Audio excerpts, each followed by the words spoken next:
Patrick Chinamasa, back in charge of finance, will probably have the same revenue, just under $4 billion as he did this year to work with. And there's only so much he can do with it. That's why most of the interest ahead of his budget statement is not about his allocations, but more about policy interventions to accelerate improvements to the business and investment climate.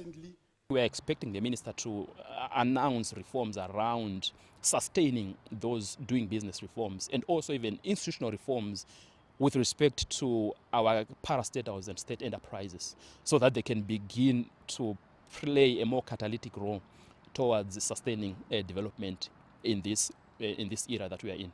Last year, Chinamasa projected he'd limit the budget deficit to $400 million.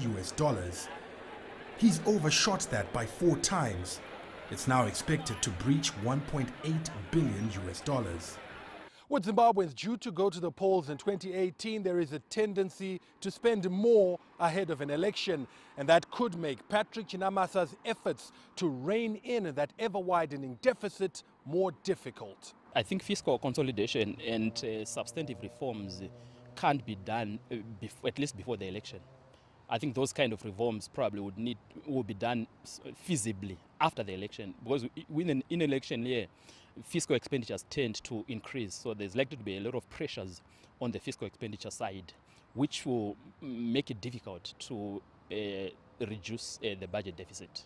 Pro-poor social and development expenditures are likely to dominate the budget.